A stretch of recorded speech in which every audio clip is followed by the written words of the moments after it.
मेरी 14 साला हसीन साली कुछ दिनों के लिए हमारे घर रहने आई। मैं जिसे बच्ची समझ रहा था वो तो पूरी आग निकली। मेरी बीवी अस्पताल में अपनी माँ के साथ दाखिल थी, इसलिए मेरी सास रात को मेरी साली को मेरे पास छोड़ गई। मैंने उसे बच्ची समझकर अपने साथ सलाह लिया कि कहीं वो नए घर में डर न जाए, लेकिन उसने तो आधी रात को मेरे साथ ही बेड पर रात के 12 बजे के करीब मेरे कमरे के दरवाजे पर दस्तक हुई तो मैं जान गया कि मेरी साली नेदा ही होगी, क्योंकि वो उस वक्त पूरे घर में अकेली थी और वो पहली दफा हमारे घर रहने के लिए आई थी, तो शायद उसे रात के उस पे दुर लग रहा था।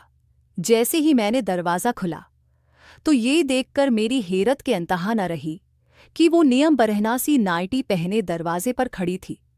मुझे देखते ही कहने लगी कि इरशद बाई, मुझे आपके घर में बहुत खौफ महसूस हो रहा है।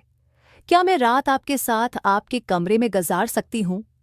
मेरी नज़र में तो नेदा एक 14 साल की बच्ची थी, लेकिन मैं पहली बार उसे यूं देख रहा था। वो तो किसी गुलाब की कली की तरह तरोताज़ा थी। 14 साल की उम्र में ही उसका बदन भरपूर जवान हो गया था। कमरे में मदम रोशनी होने के बावजूद भी नी बरहना नाइटी में उसका जिस्म का हर हिस्सा वाज़िह नज़र आ रहा था। वो मेरी बीवी की छोटी बहन थी, यही सोचकर मैंने उसके वजूद से नज़र चराई और उसे सोने के लिए सोफे पर तकिया रखकर दे दिया और खुद बेड पर लेटकर मोबाइल चलाने लगा। मेरी शादी को 5 साल होने वाले थे और मेरी शादी के वक्त नेदा एक 9 साल की बच्ची थी। मेरा अपने ससुराल बहुत कम जाना होता था, इसलिए मैं नेदा को अभी तक बच्ची ही समझता रहा था। लेकिन मुझे क्या खबर थी कि वो तो पूरी कयामत बन चुकी है। मैं मोबाइल में मगन था और नेदा सोफे पर बेचैन लिटी थी। रात के उस पहर मोबाइल पर भी एक से बढ़कर एक सामान सामने आ रहा था, जिसकी वजह से मेरे सोए हुए जज्बात जाग रहे थे। मैंने नेदा को आवाज़ देकर पूछा कि कोई मसला है क्या? नेदा कहने लगी कि इरशद भाई, ये सोफ़ा बहुत छोटा है और मेरे पाँव सोफे से बाहर जा रहे हैं, जिसकी वजह से मैं सही तरह से लेट नहीं पा रही। नेदा की बात सुनकर मैंने कहा कि ठीक है नेदा, तुम बेड पर आ जाओ, मैं सोफे पर बैठ जाऊंगा। नेदा जैसे ही बेड पर आई तो मैं अपना तकिए लेकर उठने लगा, लेकिन नेदा ने मेरा हाथ पकड़कर रोक लिया और कहने लगी कि इरशद भाई, आप क्या सारी रात बैठे ही रहेंगे? मेरे साथ यहीं बेड पर सो जाएं, मुझे कोई परेशानी नहीं होगी।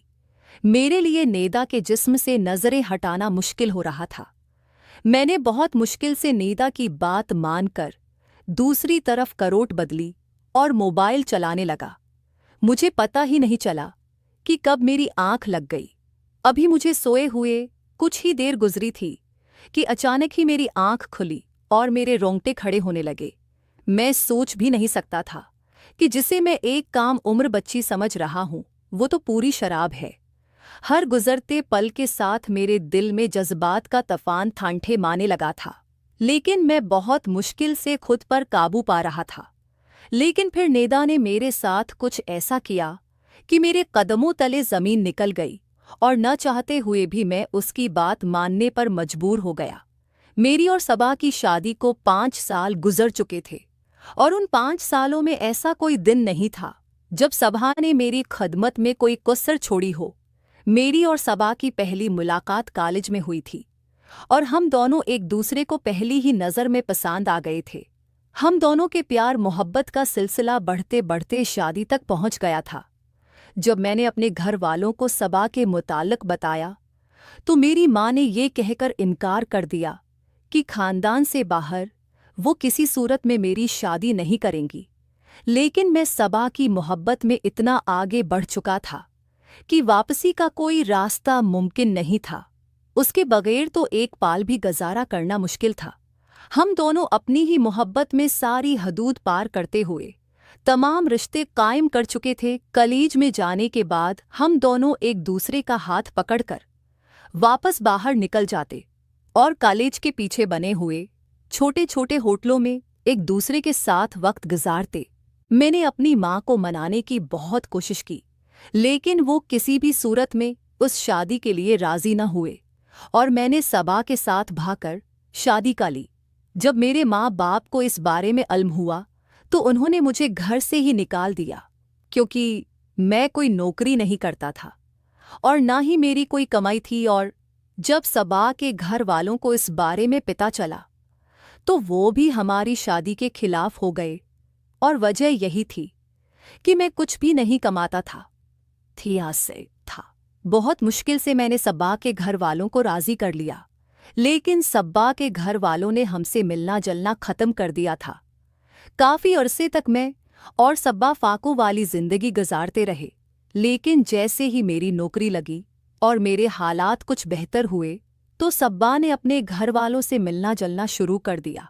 लेकिन अब वो लोग मुझे बिल्कुल भी पसंद नहीं थे, क्योंकि जब मुश्किल हालात थे तो उन्होंने मुझे नहीं अपनाया था और इसलिए मैं सबा के घर न जाने के बराबर जाता था।